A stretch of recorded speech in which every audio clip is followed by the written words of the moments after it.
Well, hello and welcome today to conversations about spiritual books and ideas, angels, ETs, whatever we want to talk about. And today we're going to focus on the book A Perception of Reality. Sweet. Wait, am I? Yeah. A practical guide to understanding the law of attraction and other universal forces that will help you create a life beyond your wildest dreams by Gary Temple Bodley. So we are, and so today I have Daniel Hayes and Vik, and this was just inspiration. We had the inspiration to talk about books that changed our life, and this was Vik's pick. So I will start with Vik. What do you think about the book, and how did it change your perception in your life? So this book has definitely has had a big impact in my life, probably the biggest that a book has ever had. I discovered this book last year I was looking at my Kindle library to see when I had borrowed the book first, and it was December 14th, 2023. So pretty much a year ago was the first time when I got the book. And I was really, at that time, I just finished reading Nature of Personal Reality by Jane Roberts. And I was looking for similar themed books. So I was on Reddit and I was looking for recommendations on Reddit to see what people are recommending, people who've read Personal Reality, what else are recommending. And someone had put up a post for like the Joshua teachings. They said they might want to look into the Joshua teachings. And then they had a YouTube link. And then when I clicked on it, it was the 1 hour documentary that Gary has on his YouTube channel. And it started with Gary going, "We're thrilled to be here today," like Joshua usually does. And I was like, nope, not my thing. Like it just didn't really resonate in that moment. But a couple of days later, once I finished reading Nature of Personal Reality, something told me like maybe I should go and check out that Gary guy once more. So I Uh-huh. went and I looked at his stuff, and then I found the book and I checked it out and I started reading it, and it was just what like I devoured the book in like a couple of weeks. And it's a pretty dense book. It's a very thick, dense book. There's a lot of stuff in there. But it was the first time I started to feel that there's power within me. Uh-huh. Up until then, I was always looking for power outside of me, like which God should I worship? Which guru should I follow? Which teacher do I need? Or what are the rules that I need to be following that I'm not following? All of the power outside. This was the first time this reading this book was the first time I started looking inside for that power and Mhm. started realizing, wait a minute, it's all me. There is a chance it's all me. And then I had this incredible synchronicity moment where as I was reading this book that shook me to my core, to the point where I was like, I have to reach out to this guy who's written this book, Gary. So I looked him up, I found his website again, and then I booked a session with him and I told him, like, hey, this just happened as I was reading your book. What is going on? And that's how I got into the Joshua community, because it was just the synchronicity thing that happened. It's personal, and but when it happened, it was extraordinary, Mhm. like unimaginable, like Yeah, Joshua said. yeah. It's And it really made me think about this idea that, you know what, all the power might actually be lying within. oh, that's a So that great was my realization. experience with that book. Yeah. That's a great realization. Yeah. Okay, Daniel. So I discovered Gary and Joshua through podcasts. I was doing a spring road trip, and I had listened to an Abraham Hicks thing.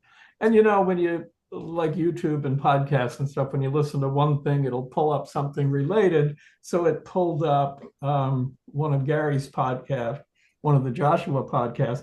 And I reacted kind of the same way you did, Vic. At first, it didn't resonate with me. I thought it's nice, and I think it's valid, it's good.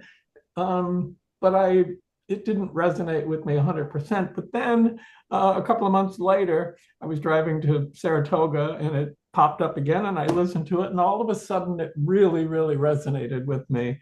And I spent the rest of that summer, whenever I would get in the car and do a little commute someplace, I would listen to it. So I didn't discover the book until I actually went on a retreat, and Gary gave me the book. And if you're with Gary and he gives you the book, he says he uses his intuition and he just opens to a random page and marks it for you. So that's what he said to me, have you read my book? And I said, no, I just kind of discovered you a while ago and I've listened to all your podcasts. So I just went, when Tami said she was going to be doing this podcast, I opened up the book to see what Gary had marked, and here it is.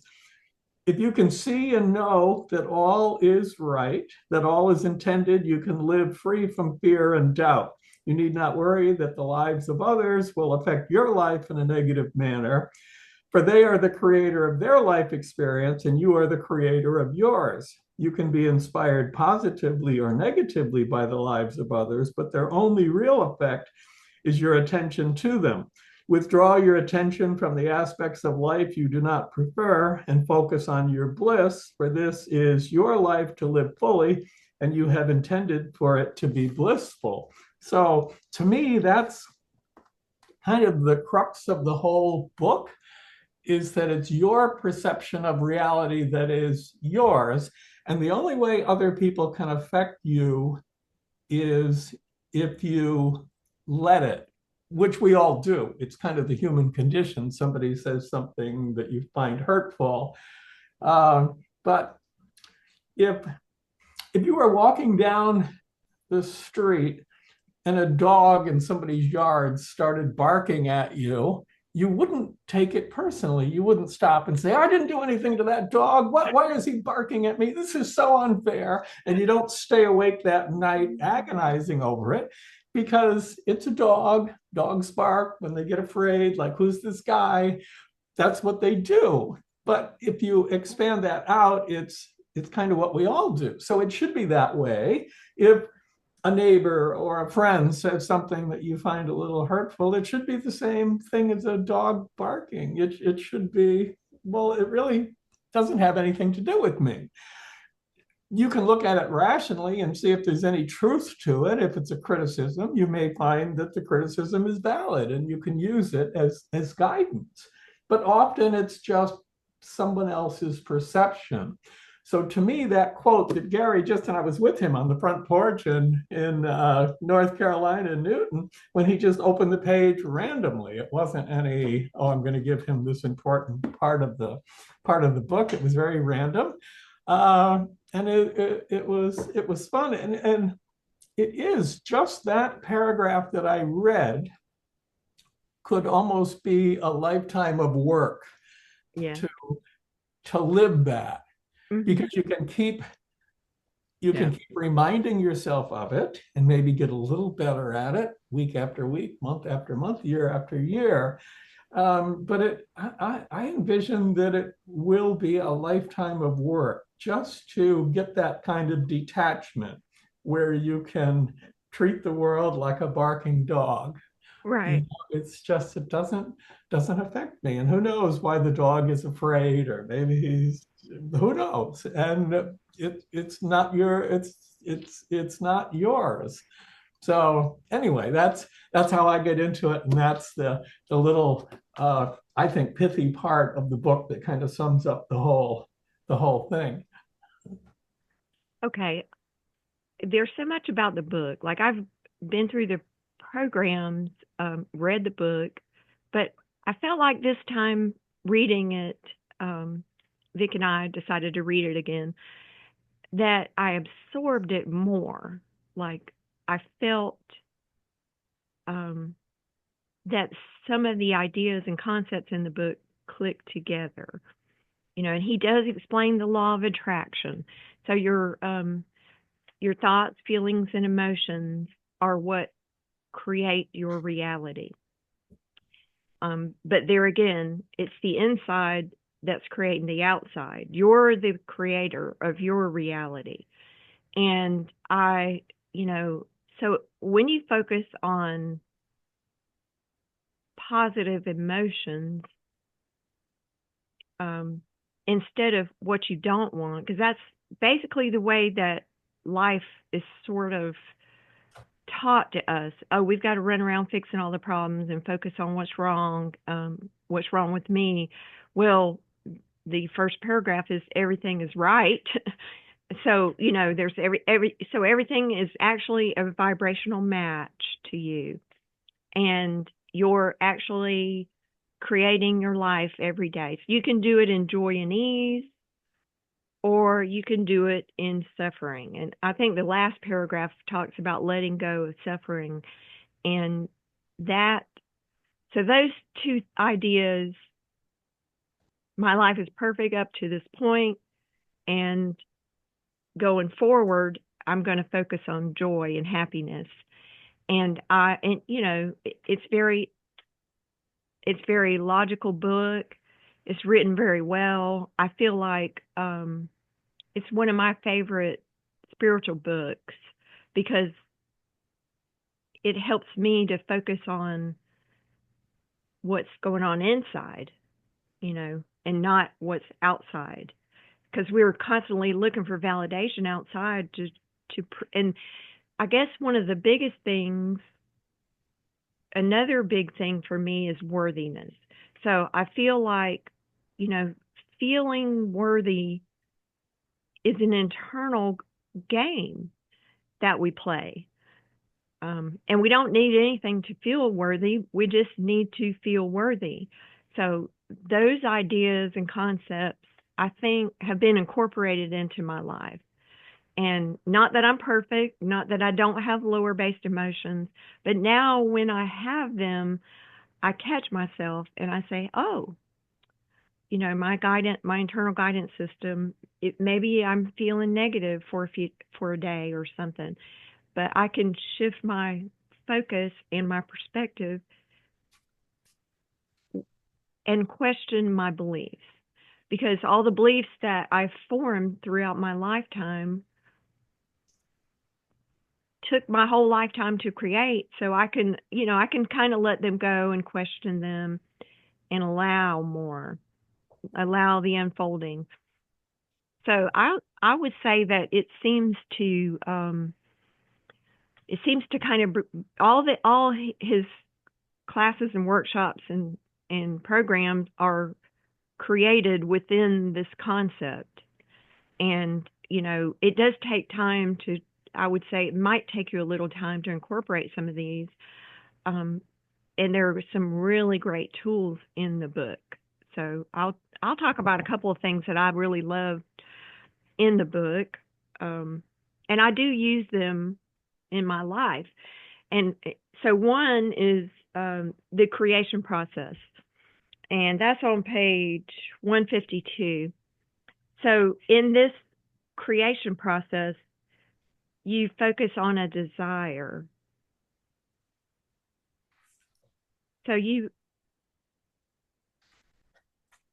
if there's something that you feel that is lacking in your life, you don't really want to focus on that, because what you will manifest is more lack and wanting.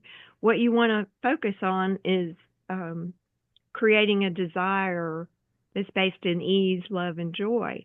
So the other day I had a thought, I think I want to go to California. So I sat with this, and it came up the same day. I practiced the feeling of the desire. So I would love to see the ocean there and maybe see some friends. I have some friends on the West Coast. And then I attracted thoughts around that. So within a few days, I got an email from someone and I got a video to watch. And what happened was there's a retreat that I'm going to, and I was like, oh, it'd be nice to stay with friends. And then I got a text message from another friend who said, oh, come to LA, and then we'll go to the retreat together. And then I got another message saying, why don't you stay with me while you're at the retreat in San Diego? So anyway, the journey, the universe, you have to learn to trust the universe to create in your reality. So it's going with the flow of things. So you might have an inspiring idea, and then you allow the universe to put the pieces together, and you don't set intentions that are focused on very specific things. You may want to set intentions like, I just intend to go there and have a nice trip. And so what emotions would I like to feel? I would like to feel joy, connection, love, and feeling powerful within. So those were the experiences I intend to just go and have a good time and let the universe, excuse me, create it. And then you just take action when inspired. So those 5 steps are his creation process, which I love. And it is following inspiration. So you have an idea and it comes to form. And, but, anyway, so that's one of the tools in the book that I think is really great. But you have to understand focused emotions and thoughts and feelings and what you want to feel. And, so that's one of the tools that I love in the book. You want to add anything, Daniel? Well, I was thinking when you said, the perceptions that we have, and I'm not sure if this is in the book or if it's just something that I've picked up from Gary and Christy, but I know I've heard it, that if you were at a buffet, you would choose your favorite foods, you would choose what you like, but you wouldn't rail against the things there that you didn't like. So you wouldn't say, oh my God, why do they put that? That ruins everything. What you do is just choose what you like. And to me, that becomes such a powerful metaphor because it's a natural inclination when somebody says something that you really strongly disagree with. It's a natural inclination to kind of put up your hackles and resist that and fight it. Mm-hmm. When it's just part of the buffet that you don't have to choose. That's right. And I love that metaphor, and I try to remind myself of it all the time. Uh-huh. I think once you truly start to understand oneness, unity, it becomes easier to live with opinions or perceptions that you might not agree with. Like I come from a background where it was very hard for me to, accept perspectives that might be clashing with mine. And I still struggle with that a little bit, but I'm okay now. Like as I see more unity, as I see that the oneness more and more, and it does show up when you start looking for it. I promise to anybody who's listening to this, if you intentionally, which is my favorite chapter of this book is called Intentions, and I think it's the 5th chapter, maybe 5th or the 6th chapter. If you set a general intention just to experience, just a general intention, I want to see one, I want to experience oneness, I want to understand oneness, not experience, just understand what oneness is and be loose with it. Don't have to be like, where is it? I want to see it right now. A general intention to experience oneness, and I promise that you will start to see it. And when you start to see it is when you start understanding other perspectives. Even if you don't agree with them, you actually understand them. You see why those perspectives exist, and you learn to live with those perspectives. with the people, because ultimately you're learning to live with people who are holding these perspectives, Yeah. One of the ideas and they're is you. that your perspectives are created from your life experiences. So Yeah. Vik has a unique perspective. Tami has one, and Daniel has one. And your unique perspective is valuable to the all. But we'll get back to intentions, and I love general intentions. And that's a lovely intention. I want to experience oneness. You know, so one intention that he mentioned the other day is to live your life purpose. Just allow it, and whatever you focus on expands with the law Yeah. of attraction. So if you are, I may set, you can set intent. He says you can set intentions all day long. So if today I intend to go to the grocery store, I may set an intention to get food that my family will love and meals that I would love to prepare. Um, I can intend to do anything with joy. So even if it's something you don't like. So he does talk about a little bit about letting go of things you don't like and don't focus on those. But if you have a general intention to experience joy, so if I go to the grocery store, I'm I don't have to focus on what I don't like on the buffet. There's just thousands of things in the grocery store, but or maybe I want to connect with people today. Is there anyone I want to connect with? So you can experience anything in your life. Everything's perfect. You're a mirror to everything going on. So your experience in the grocery store can be perfect. Your experience of oneness can be perfect. With a general intention is the way to flow through life. And he does talk about the flow of life, and that's one of Yeah. the chapters. It's going with the flow and knowing that there's just constant change in the world. One of the things we kind of want to hang on to is keeping things the same, doing things exactly the same way we've always wanted to do them. So I could intend to go with the flow of life today and experience more happiness and joy.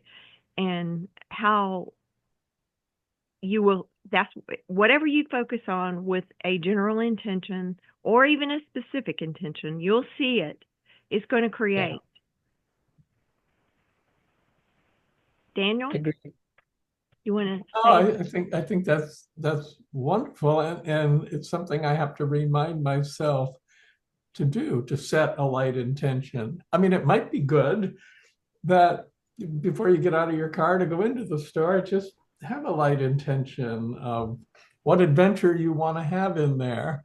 Do you want to discover new things to eat? Do you want to run across old friends? Do you want to just be surprised in an unimaginable way? Um, yeah, I think that's, and the more you I think the more you do that and surrender into what is, the more synchronicities you find. Tami and I, and probably Vik and I, have discussed this, that I've noticed, and I know you guys have too, that just amazing coincidences just happen Yeah. more and more and more. Uh-huh. And at first, I'm just blown away by them. And I still am, but I have come to expect them now. So they're part of my perception of Uh-huh. reality Yeah. now. And it's fun. It adds a layer of fun and adventure to your life. So I love that. Yeah. An example of that, we were in Paris, and when we went into the apartment, when we walked in the door, I don't know if it was you or Yana, I forget, but you said, "Oh, we can entertain here." It was a kind of a large apartment, Yes. We've Like got to we invite didn't. company. So they set a light intention, and then people showed up. Like it was really amazing. I think three And times we had people show up. I yes, think. and so we had all these meals together because we had the largest apartment. We had, and that's kind of unusual in Paris, by the way. We had this top Yes. floor. It was really amazing, and we had cheese and food and snacks and bread um, and Daniel cooked and prepared breakfast, and it was excellent. So That's a miracle right there, Vik. that's what I mean. It's a miracle. Like magic happens when you just kind of set a light intention, and you have it. You may express it out loud, or you just say, "Oh, it would be nice to have guests and visitors," and it just came together, and no one planned anything. It just happened. It was So amazing. And Vik, if you, my last YouTube video kind of features the apartment. If you haven't seen it, I've seen it. Yeah, you'll find I it watched it. fun. Uh, and I love Yana when we walk in. Yana just kept saying, "It is so beautiful. It is so," and it was. And I was drawn to the balcony. I love going out on balconies and just looking at the world. So that's the first thing I noticed. My buffet was heading to to the balcony and looking around. It was magical. It was wonderful. Uh, and I find lately that when I'm having these trips, I have the feeling that, oh, this is so perfect. You can't get better than this. And then it does. Like yeah, this whole trip was magical. I don't think there was an unpleasant moment. I mean, there were silly moments. I got trapped in a subway door. Um, Yeah, I I heard of that. I tend to be so childlike when I'm traveling that Yana put me in her phone so that I had like an electronic leash so that I wouldn't, but it was all beautiful. It was all so much fun. It was just amazing. yeah, and that's it. We'll move on to gratitude and love and appreciate. I hear the words you're using to describe the trips, and you know that focus on gratitude and appreciation and positive emotions, because really you can go from, and I love children. They can be crying one moment and laughing the next. But as Yeah, adults, we kind of tend to hang on to those lower back. Oh, I'm angry. Oh, I'm going to be angry all day. Woo! That's so we can start to shift when noticing your feelings. They're just guidance where you might be a little off track. So accepting the feeling coming in and then shifting your perspective to one, oh, well, this is a manifestation event, and it's for me. Everything's happened for me, so I can kind of ease up and focus on things I love. Like I love talking with my friends. I love going to yoga. I love things I can appreciate all the things I enjoy, playing with my grandkids and having meals with friends, and I love traveling with friends and um chatting with Vik, you know, and letting go of those lower base emotions. But so we do focus on things we don't like, and so the perspective shift is to move in the direction of the things you really enjoy and love. So, what are some things that each of you are passionate about? I certainly love traveling. Um, and I am excited about that, and it doesn't disappoint. It continues to be fresh, and it continues to feel like an adventure. You'd think with all the years that I've traveled that I would get to the point where it would just become same old, same old. But as of now, it still is improving. And, our latest trip was really the peak trip. And uh, I expect it to keep getting better. I've already got my next 2 trips planned. Hope to see both of you in Orlando in February. Yeah. Uh, so yeah, I love that. Um, I've come to appreciate friendship more and more. So part of this last trip was just that beautiful camaraderie of experiencing the traveling with 2 wonderful people. I mean, and then more than 2 because we would get together with other people, but there were 3 of us in the apartment. So it was a pretty amazing thing. And I'm perfectly all right with traveling solo. When I would travel a lot, and there lots of times there wasn't anybody who was available to go or something. That's a wonderful experience too.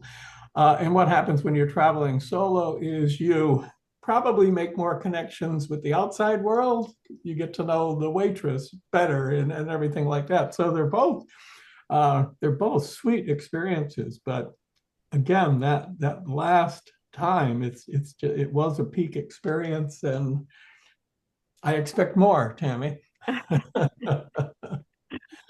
Well, I love to travel. I like to dance. I love art. I love all kinds of things like eating out, you know, exploring new cultures, new food, um, new places. Um, and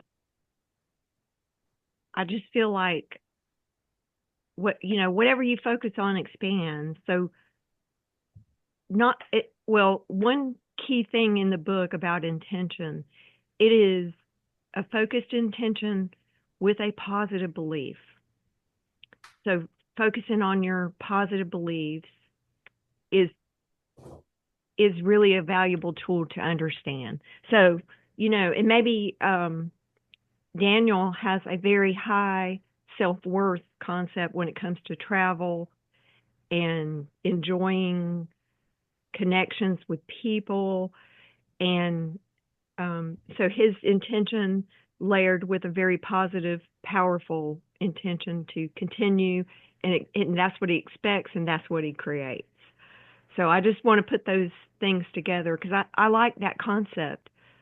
Um, the value of being worthy for any experience you want to experience. And there's a page, I don't remember which, let's see, there is a whole chapter on empowering beliefs. And in it, they talk about shift your beliefs around different ideas.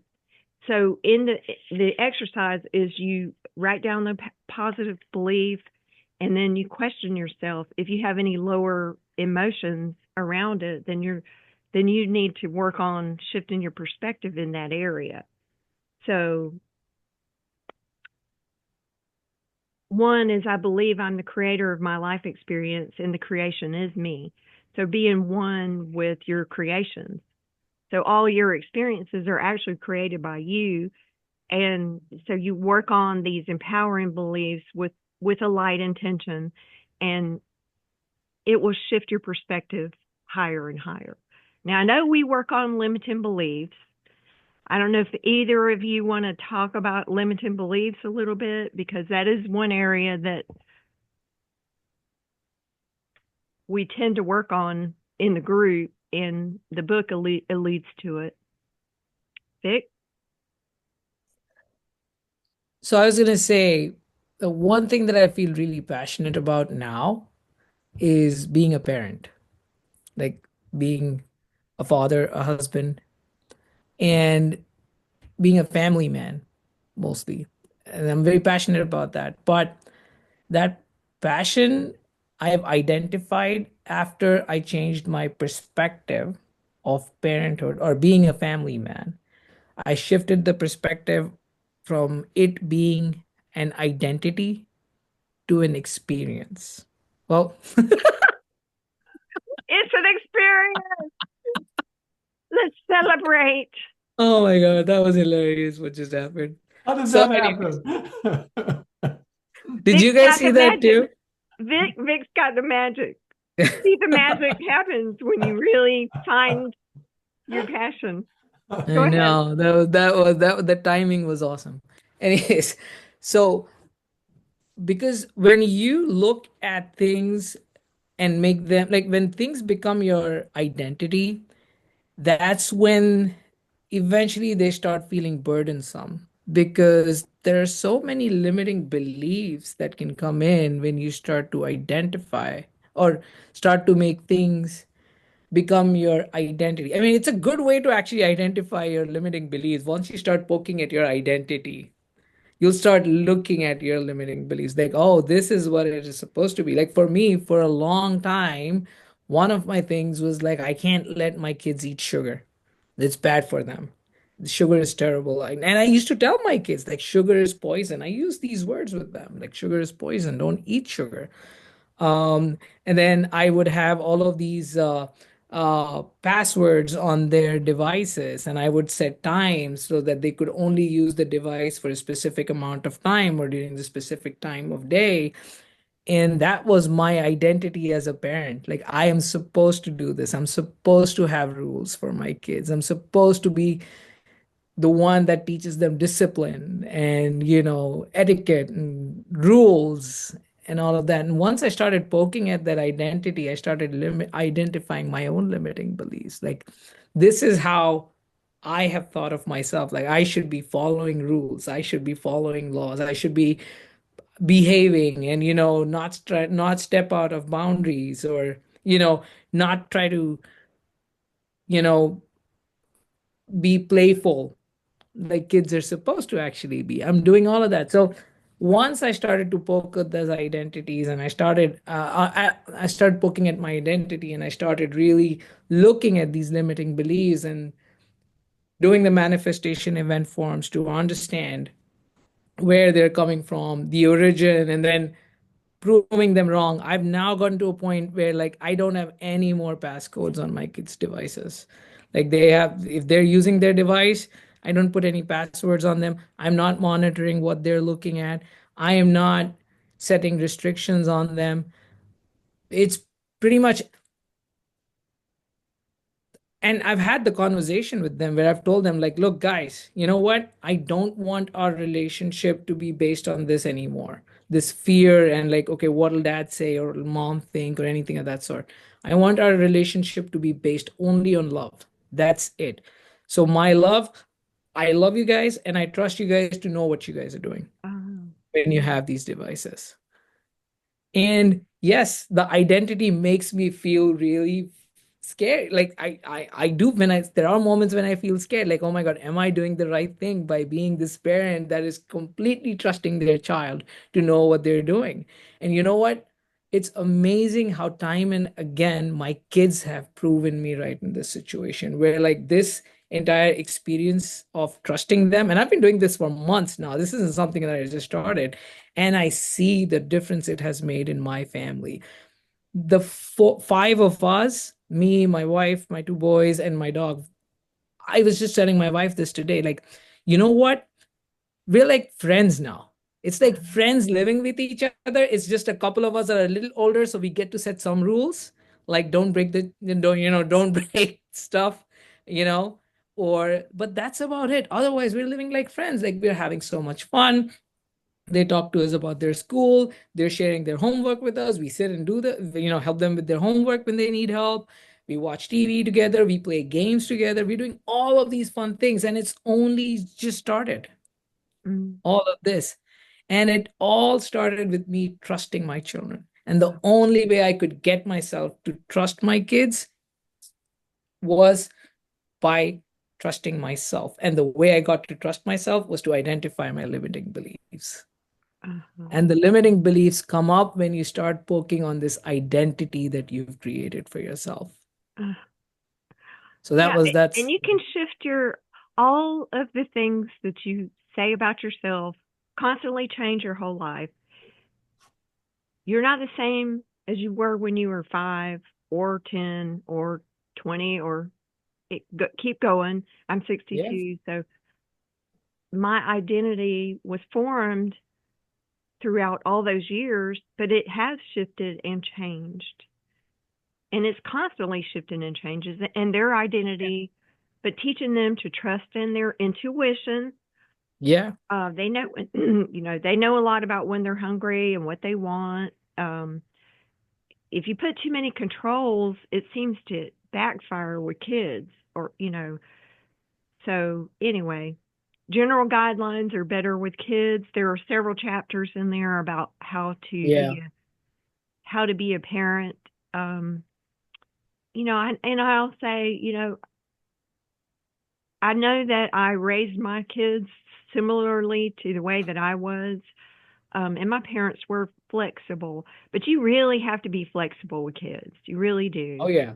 And Absolutely. so, you know, shifting your perspective about your identity, that's a perfect example for people, because your identity, your roles, you know, life is a game and you're playing a game. And each time that you changed, if you were in a virtual reality game and you chose another suit or skin, you could change overnight. So you really can shift your perspective about yourself and your identity. And a good example of this is I, you know, I was a mother and my kids grew up and left home. If I was very rigidly trying to be in their life, they'd probably push me away. But they enjoy interactions and they want interactions. And, I go on trips with them and I enjoy them. And I see, having a neutral perspective is the best way to deal with my grandkids and don't take things too personally if they say things that are kind of off the wall, because they will. And but they love and adore me and I love and adore them. So it is, I think most of my relationships are based in love and acceptance. And that's how I navigate it for the most part. So that's a really great example, Vic. Thank you. Let's see. Was there anything else? Um, I think I've covered most of the topics. Is there anything else, Daniel, you want to share or? No, just regarding limiting beliefs, I was trying to think that my perceptions of money and prosperity have changed over the years. Where I did have a belief that to get ahead, to get money, you had to work hard. There was struggle involved. And I think gradually over the years, and especially the last couple of years, I've released a lot of that. And prosperity comes in easier, quicker now.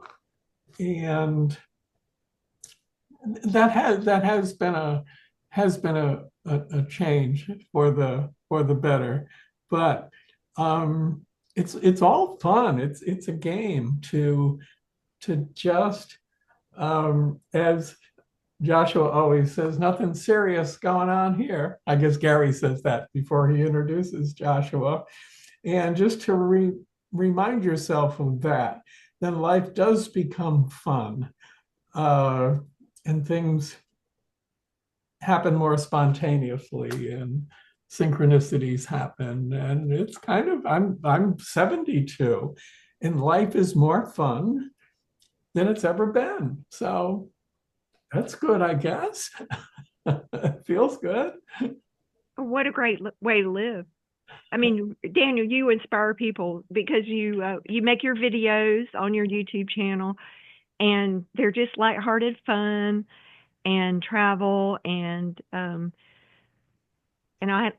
love the way you live. You've been a writer and a teacher and all kinds of things, and you've gathered up a lot of friends throughout your life too, a lot of students and people, and you just have friends everywhere you go. So that's fabulous. It's a wonderful way to live, and you're very lighthearted. It's fun, and I am fortunate that I see humor. Like when Yana put me on the electronic leash so that I wouldn't wander off. And I really loved it. I just thought that is so sweet and so caring. But then I look and Tami is wandering ahead, and my first childlike reaction, and I was laughing at myself. It was a real reaction. How come Tami gets to wander by her by herself?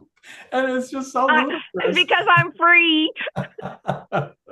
So and it just added to the fun. Even when you have a little quirky thought like that, it's just fun, and it's another little bubble to be enjoyed. Okay. Yeah, scarcity is a big one, by the way. That's the one that I've been kind of trying to understand too. I've identified that as a limiting belief that, scarcity. It's and you it's interesting because once you start looking at this limiting belief and trying to identify where it's coming from, you'll start to see patterns around, like I started to see patterns around me which were constantly reinforcing scarcity, the scarcity mentality. Now, growing up in a developing country, seeing a lot of poverty around me as I grew up, it's obvious that at somewhere I developed a limiting belief that, things are scarce and I have to hold on to it and I have to keep earning, I have to keep working hard. Otherwise, I'm going to run out, not going to be able to support my family. I get where that limiting belief is coming from. But what really made me take a look at it is once I started realizing that everything that I enjoy or things that I need in my life seem like there's the message outside is that we are going to run out of it one day. So things like water, there's a narrative outside that says, oh, we're going to run out of good water one day. The things about gas, oh, we're going to run out of gas one day. Oh, power, we're going to run out of power one day. Oh, how about air? Well, guess what? One day you're gonna there are so many sites dedicated to how we are ruining air, how we're ruining atmosphere, and we're gonna one day run out of clean air to breathe. It's almost like you create, none of these things are actually true if you think about it. We are never going to run out of water. No. And if we ran out of gas, I promise you there'll be something else that'll come in and replace it before we even get close to running out of gas. It's the same thing with air. Things work out. You guess what? We had COVID happen, cleaned up a lot of our atmosphere when that happened. Things will happen, everything will be fine, but it's the scarcity mentality. And you start seeing patterns and you start recognizing, oh, none of this is actually real. So maybe scarcity isn't real. Maybe our actual state is abundance. It's just that we focus so much on the scarcity aspect that it expands in our perspective. And you keep seeing more and more and more of the scarcity. You're always actually taken care of. You are. I mean, you've never always. I've never not had water. I've always had air. I've always had everything I need. I will say that I think I was conditioned a little to believe in lack and scarcity, and that I've had to work on that myself. And then I worked with people that were in poverty as a social worker. So, but I always had a lot more than them. And the truth is, every time I've ever needed extra money, it just shows up. It's bizarre. I got a check in the mail the other day for, so I've had to let go of working hard for money too, because I worked hard. I went to school. I went to college. There were even times I worked 2 jobs, and I can remember a positive belief even then. I was like, I'm not working 2 jobs. I've got kids. I did love to work, and I loved being out of the house and having kids.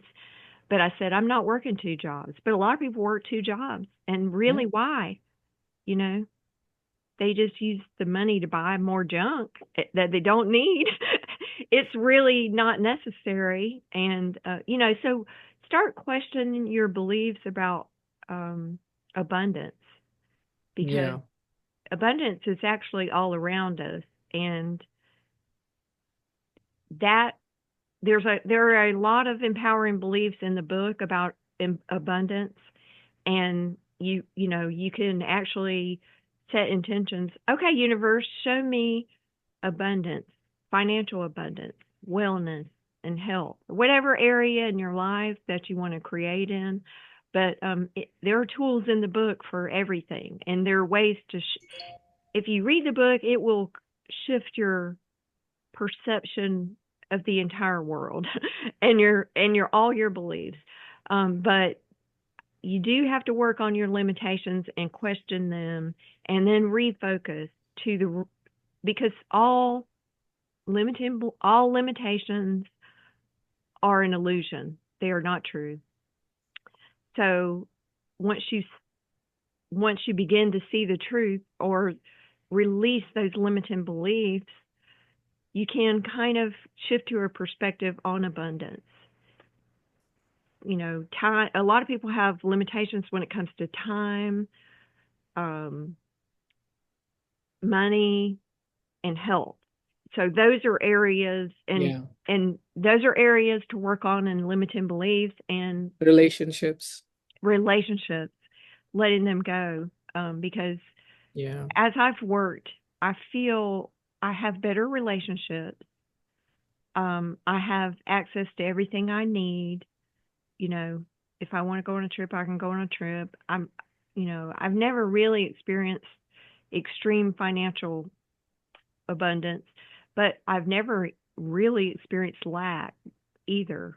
So I've sort of always been in the middle. Like, I had what I needed, and everything I need I have more than I need, actually. So I give a lot of stuff away, and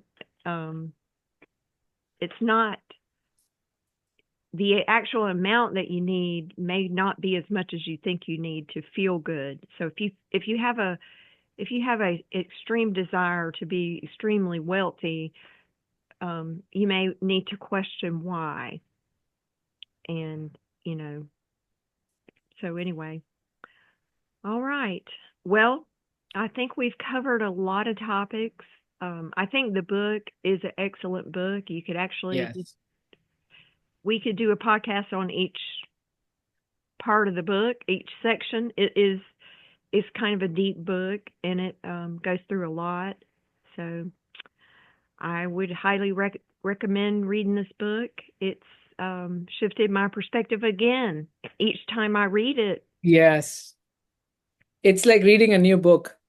The second time, now that we're reading it again together, I mean, like every chapter just resonates so differently this time around. I haven't finished it yet the second time around. I'm at about like 60% maybe, but every chapter reads much differently. And again, it's the same thing. Like, I'm having these shifts, these synchronicities that are happening around me as I'm reading this book. There's something about it. I just like really appreciate what this book has given me. Yeah, I do too. And okay, well, thank you both for taking a little time out of your schedule and talking about this book. And let's shift our perception of reality. And thanks so much. Love you guys. Thank you. Love you guys too. Yeah. Thank you, and bye. And Merry Christmas to you. Yeah, Merry Christmas. Yeah. Happy holidays.